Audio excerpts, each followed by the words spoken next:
Halo, selamat pagi. Perkenalkan, nama saya Irfan Patiwayan dari Stika Ambon, Prodi SI 4C. Di sini saya akan menjelaskan tentang status proses pada gambar. Ini kita bisa melihat bagaimana sebuah proses berpindah pada status pada saat proses buat ia berada di status new.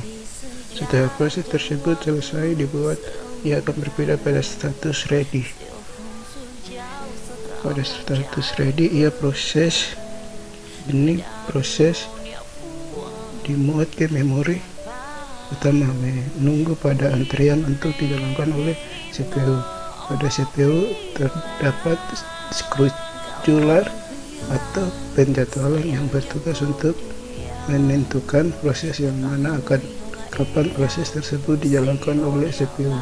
Proses yang dipilih penjadwalan digambarkan oleh spikal untuk dijalankan pada inti CPU. Pada proses sedang dijalankan, inti CPU proses berada pada status running. Pada status running,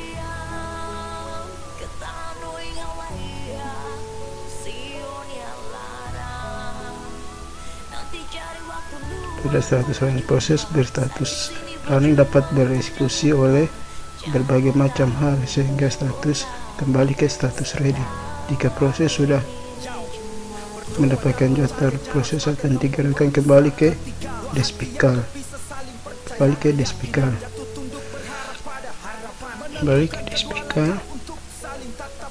ke status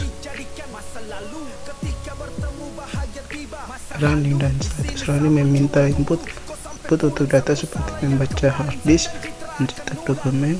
Pada printer, proses akan dipindah ke status waiting.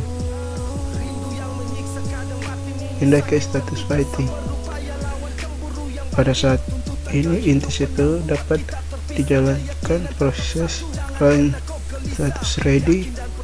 Jika proses input output selesai, maka proses akan menuju ke status ready, sehingga ia bisa dijadwalkan untuk dispikal kembali ke CPU. Jika proses sudah selesai menjalankan tugasnya, proses harus dipindah pada status terminated. Pada status terminated, dapat ditutup oleh sistem operasi. Yang berikutnya kita akan menjelaskan tentang sistem call. Sistem call adalah penyediaan antar muka dari pelayan yang tersedia dengan sistem operasi. Umumnya sistem call menggunakan bahasa C dan C++. Meskipun tugas seperti hardware yang harus diakses langsung, maka kan bahasa accessibility. Bagaimana cara kerja sistem call?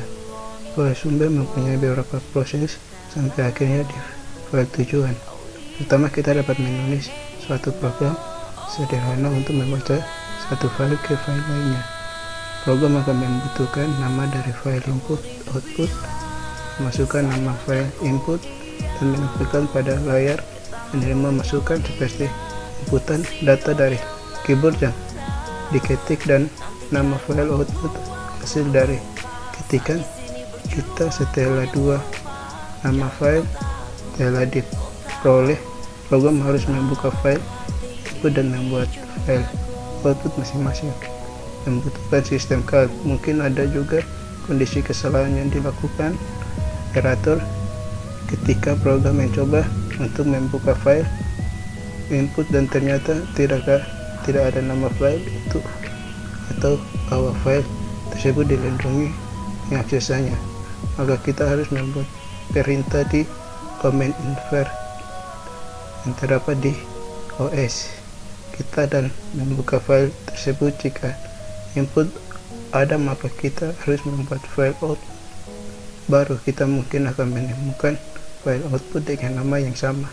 Situasi tersebut dapat membuat program dibatalkan, atau kita dapat menghapus file yang ada dan membuat yang baru. Setelah dua file output dan output telah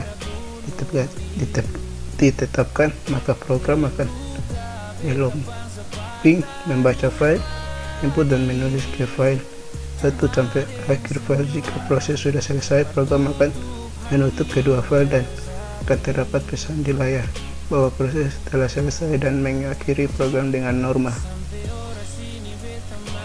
Itu saja penjelasan dari saya. Terima kasih.